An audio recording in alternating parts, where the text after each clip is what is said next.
What's going on, everyone? Welcome to this episode of Merricks Garage. We are talking tools today, namely, what tools do you really need? What are the heavy hitters, things that I personally can't live without?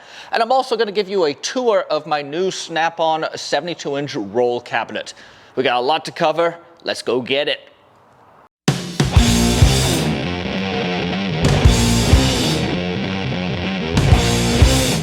I have been collecting tools for years and years, literally probably 30 years. And so I have a lot of tools. I got a lot of basic hand tools. I have various screwdrivers and box wrenches and ratchets. But I do have a bunch of tools that have basically become my go-to, tools that I use daily, tools that I found that work really, really well. I do have a lot of Milwaukee tools. Full disclosure, I am a Milwaukee brand ambassador, and therefore they send me quite a bit of tools. But that came about because I approached them years ago due to my, I loved their tools. I loved the warranty they had. I loved how they performed. I loved the price points. And so I have a lot of Milwaukee tools. I've also just invested in a new SnapOn roll cabinet. And I know SnapOn is a massively big leap from the box store toolboxes, but it does have some benefits, and there is some reasons why I made the jump. Namely, I have too many tools. I consistently outgrow toolboxes, and every time when I buy a new toolbox, I envision I'm gonna be able to move everything into this one toolbox.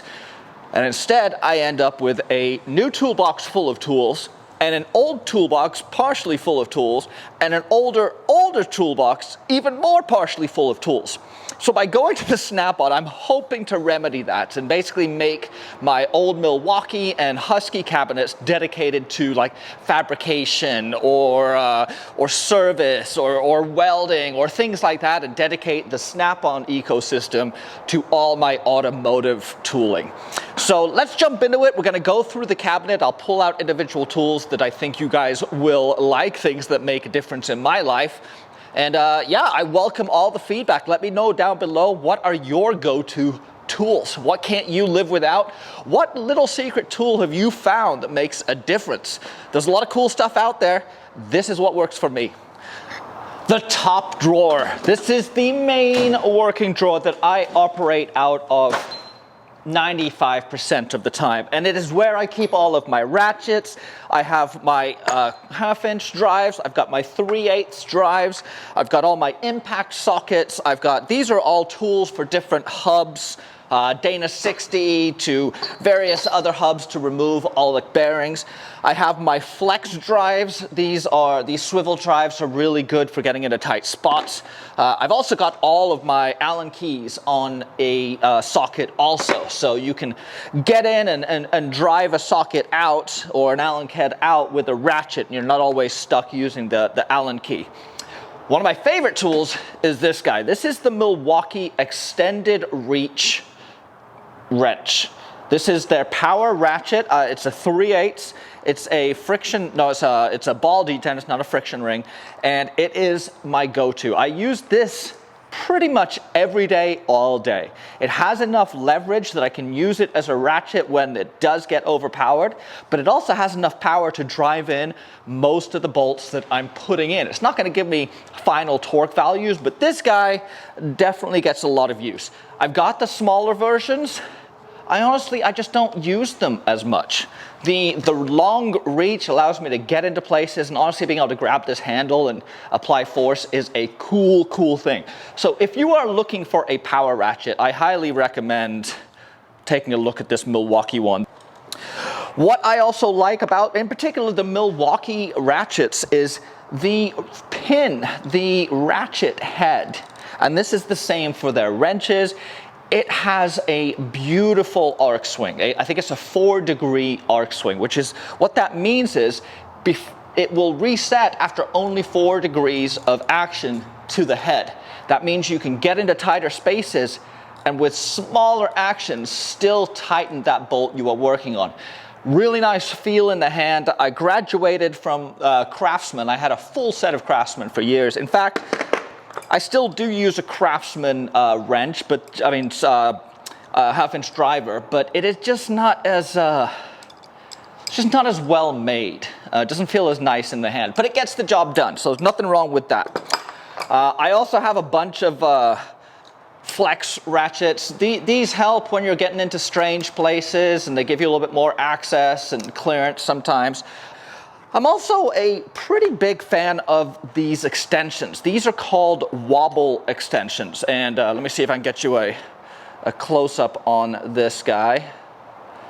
Yeah, so you see the profile on there, how it's got that angle to it. What that allows it to do is when I put this socket on, I have this wiggle room. I think it's 17 degrees of angle. So that's gonna help when you're driving in to get to a bolt. You don't have to have a perfect angle to get onto that bolt. These are clutch. I've got them in a bunch of different sizes, and they've already proved really, really useful. So I love these guys. And let's move back over here. I've obviously got all impact drivers, and I'm a big fan of these. You will find that there is a lot of tools that you can acquire when you are dealing with a variety of fasteners, as I do. So these are Torx for a Torx bolt head. And what else does this top drawer have that would be of interest to you guys? Lots of sockets. I've got this guy too. This is the impact angle driver from Milwaukee, and apparently this thing puts out about 250 foot-pounds. I really don't use this one that much because the head is so large that it's really kind of difficult to get into where I need it. And honestly, if I can get this in there, chances are I'm going to be able to get a gun in there, and I'd rather use that anyway. It's that time in the video where I beg for you to subscribe to my channel. So please hit that subscribe button and boost my ego, as if it needs any more boosting. But do it anyway. Here is my socket drawer. This is also a very heavily used drawer. I have both metric and SAE in both the flex head, which is this guy, and the regular non-flex head. Once again, the Milwaukee stuff is a really big part of my toolbox collection. They make great stuff. They've really stepped it up over the past few years. The fit and finish, the warranty, the serrations on the actual box end itself are great. And then the arc swing on these are fantastic. These are very, very reasonably priced. If you were looking for a good set of wrenches, sockets that will last you a long time, do not sleep on the Milwaukee stuff. So AN wrenches, torque wrench. If you're not using a torque wrench, you're not doing it properly. And oh, these guys, crow's feet. I don't know if you guys ever use crow's feet, but crow's feet work really well when you have poor access. You can get a socket, you can get this guy in and then affix it with a ratchet. So big fan of the crow's feet, they work.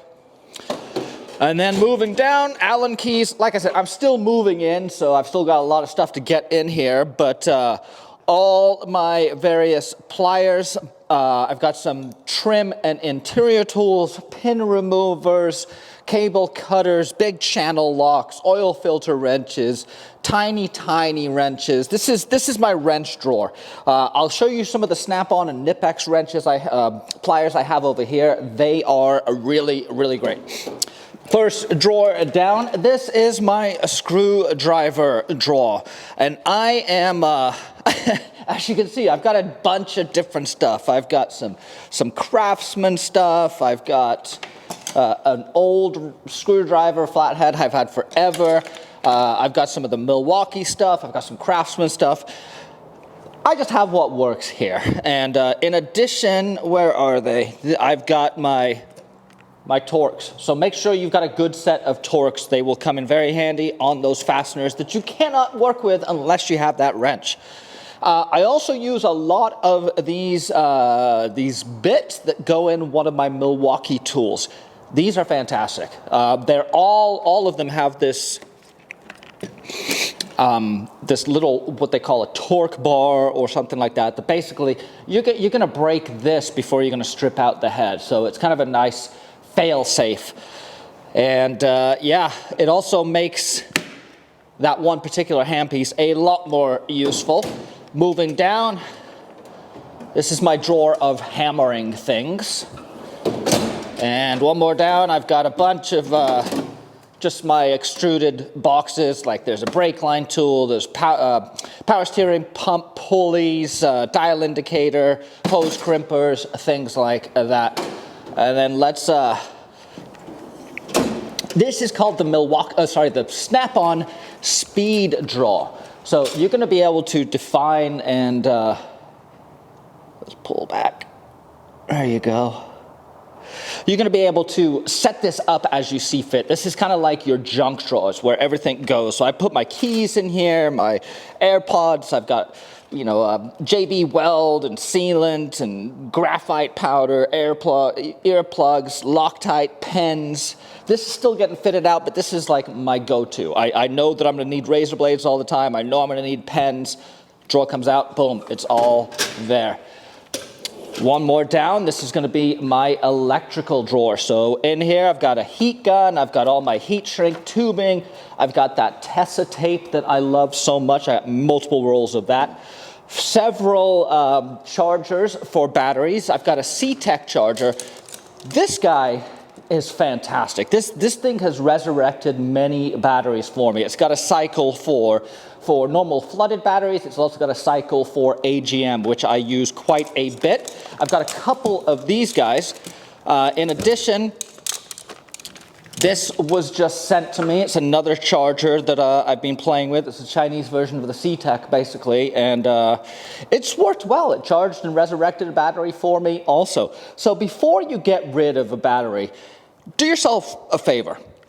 Get a C-Tech charger or get a Chinese knockoff and try and resurrect that battery. These have been able to do it for me on multiple occasions. Temperature guns, DC clamp meter, multimeter, power probe, tiny screwdrivers, mini fuses, all sorts of things in here. And I don't think I have anything in this one yet. And this is just some more extruded, but this is going to go back into storage. This happens to be for coolant. Let's move over and I'll show you the power drawers now. Down from the top is measuring. So I've got like tape measures, I've got my thread measuring devices. This is still getting fitted out. This guy is all my thread repair. So everything from thread removal or bolt removal tools to I've got some Healy coil repair stuff, taps and dies, and then a full snap-on kit for rethreading and repairing of metric and SAE threads. Next drawer down is the power drawer, and this is very clever. All of my chargers, batteries, electronic devices can be in here. You can see I'm charging some batteries for my camera right now. I've got a mini USB charger. I've got all my M12 batteries in here. I've got all my M18 batteries, and they're all getting charged. It's all plugged in right here to a cord in the back. This is great. Having it all in one location where everything's charging and being monitored, really, really cool. And then finally, the big boy.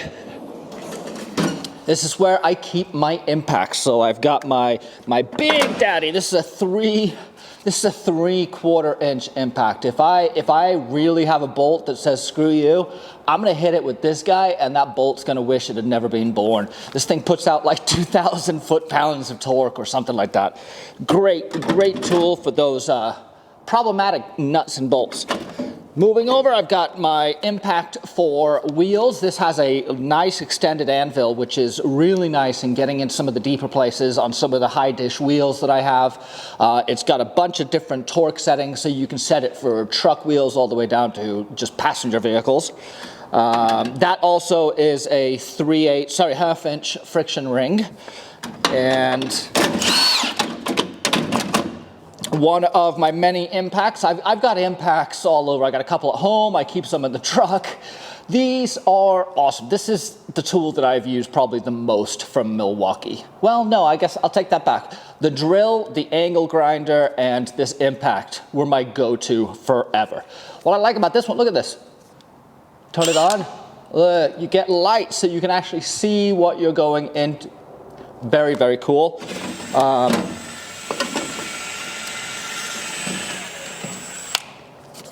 This is the stubby from Milwaukee. Despite its size, and without the battery in it, is really small. This thing puts out like 200 foot-pounds of torque. It's a 3/8 friction ring. I love this thing. Multiple torque adjustment settings. It just gets the job done. I use this a lot more than I expected I would when they sent it to me. And then this is the guy I was talking about that I use with all of those sockets over in the drawer over there. This is the nice 1/4" drive release. And then a nice drill. What I like about this drawer is everything is supported here. I can quickly look and see what I'm missing, what's here. All my hand pieces that I use are in this drawer, and I've got room to grow with a few more. Okay, I have spoken about what tools that I have in my toolbox, but now let's get into what tools I think you should have in your toolbox. If you are starting out and you're gonna be doing some basic upgrades, you know, suspension lifts and minor engine work, this is what I think you need. So I'm gonna give you guys a selection of tools that I think you need, and also some of my oldest tools and some of the tools that I think are just really, really cool that you should pick up. First and foremost, you're gonna need a ratchet set. The ratchet set is indispensable, but you don't need to go crazy and buy one that has hundreds of ratchets. It's better to get a smaller selection of quality ratchets than it is to get a big giant tray of stuff that you'll probably never use. If you are working on older stuff, you're gonna need SAE. So, you know, 1/2" and 9/16 and things like that. Most of the newer equipment is coming out with metric, but unfortunately at this point you probably will need both. Milwaukee does do a tray that has metric and SAE on it. That could be a good investment. Also, get yourself a good set of crescent wrenches. You don't need to get the flex head like I showed you earlier. Just a basic set of wrenches is going to work great. These I love. I like the fact that they've got the ratcheting end, and these are good quality wrenches, and all of the Milwaukee stuff I'm going to show you is very, very, very reasonably priced, which is really nice. So get yourself a decent set of sockets, a decent set of wrenches, and you'll notice I had 2 sets underneath. The reason for 2 sets is if you're tightening or loosening something and it's the same bolt, you need to have something on either side. You can get by with an adjustable crescent if that's all you have at the moment, but having 2 sets is nice. So you've got this guy, and as I mentioned earlier, I really like this angle driver, or whatever this is, power ratchet, that's what it's called. I have the smaller versions. I have smaller ones of them. I just don't use them because they're not as useful for getting into tight spots. Where this is great is I can move this, I can reach in somewhere with it and still activate it. So consider getting this guy if you're going to be doing any amount of repetitive work. You will thank me later. And a good impact. It doesn't necessarily need to be a Milwaukee impact. I just happen to be in the Milwaukee ecosystem, and so it's easier to go with something like this. This works remarkably well, and the warranty and the price is always good. So Milwaukee stuff here, and I'm gonna link everything down below so you guys can go check it out. Now let's talk about some tools that I also think you need to have in your kit. Let's do some electrical stuff. I didn't get into that much, but get yourself a good pair of cutters. Get yourself a quality pair of wire strippers. And you may spend more on this. This is a Klein, which is a very nice plier company, and the Klein strip, it just works. You're gonna get a good, clean strip of the insulation every time. You're not gonna tear strands of the copper in there, and they just work. Don't cheap out on wire strippers. Your electrical systems will thank me. Will thank you. A multimeter. Once again, don't break the bank. These are like 20 bucks.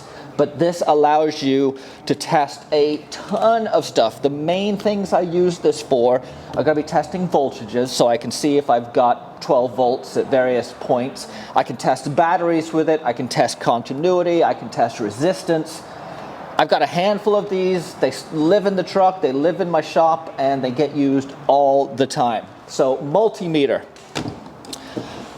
As you develop your tool set, you might find yourself buying more and more cool little specialized stuff. I'm a big fan of these stubby ratchets. The reason being is you don't often, if you're just doing quick assembly, you might not need this giant ratchet. It's really nice to have something that just fits in your hand that you can spin. Don't go out and purchase it for your first tool, but if you are looking for other stuff, smaller and smaller stubby ratchets are great. Buy this. This is a spud wrench. It's an adjustable crescent, which I normally don't like, but it has what's called it's called a spud wrench. I don't know what you call this spike on the end. I call it a spike on the end.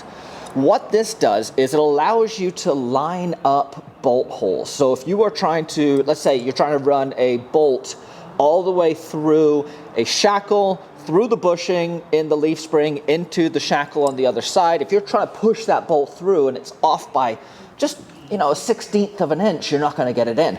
This drives down, wiggle it around, move it, you will line up everything, and then you've got the handy tool to throw on the backside to tighten, to hold the nut, and then you hit the impact to tighten down the bolt. Boom, you're good to go. Spud wrench. They are very useful. My oldest tool, so my grandfathers had passed before I was born, and so there was a family friend, his name was Ron, we called him Uncle Ron, and when I was, I'm gonna say like 7, he bought me a toolbox for, I think it was Christmas. And he put just various little tools in it. There wasn't a ton of stuff in there. I had this, and let me see if I can find the other one. He gave me these pliers, and I've always kept them. This actually gets a fair amount of use because it is a really cool little hammer that you don't always need to smack the heck out of something. So this works well for just little tiny places and just little tiny stuff. And then these cutters, despite all the other cutters I have, these give a nice flush cut. And I'm just always appreciative of what he did for me by getting me a tool set, and just he kind of recognized early on that I was going to be into this stuff and gave me some stuff, and I've always appreciated that. And so these have a special place for me, and the fact that I get to use them still daily is awesome. And finally, let's talk about the SnapOn box, because I know I'm going to get a lot of people going, that thing is massively overpriced. And you're right, yeah, it is. It is not cheap. SnapOn does have sales. You can get, this was 50% off, by the way. You just need to get to know your local guy, tell him what you're looking for, and if something comes up, jump on it. But what I like about the SnapOn brand is constant innovation in the hand tools they're making. I love Milwaukee for their hand tools, but mostly I love Milwaukee for their power tools and their batteries and their M18, M12 line. SnapOn does some really, really cool, the wobble extensions, for example, or that adjustable ratchets, or they have so many specialized tools. They're all made in the US, lifetime warranty. And they're pro-grade stuff. So while the toolbox may just look like another metal box with shelves, it's a much heavier duty steel. There's a lot more reinforcements to the boxes. It's got multiple slides instead of one slide. The trays or the drawers are a ton ton deeper. They carry a lot more. It's part of an ecosystem that I can build with now.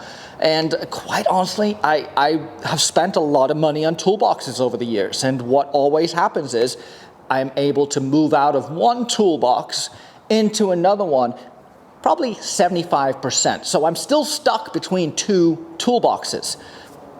This thing has like 80,000 cubic inches, and I could put all of my tools from all of my shop into this thing probably. So don't sleep on the small stuff. I survived out of my Milwaukee and my Craftsman and my Husky toolboxes for years, and they have been fantastic. For me, it was time to make the leap. I'm happy I did. But for you, it may not be ever in your horizon. You may not need something like this. Well, we have looked at some killer tools this week, and while that is always fun, it's not absolutely necessary. You can get by with a basic set of hand tools, and I would recommend just getting stuff that will get the job done for you. Get a basic socket get set, get a basic box wrench set, get maybe an entry-level impact, and just start working. Because that honestly is the biggest thing holding people back from building cool trucks. It's not lack of tools, it's not lack of time, it's not lack of money, it's not lack of space. It's a lack of motivation and willingness to see things through. So if you have made it this far through my video, you definitely have the willingness to see things through.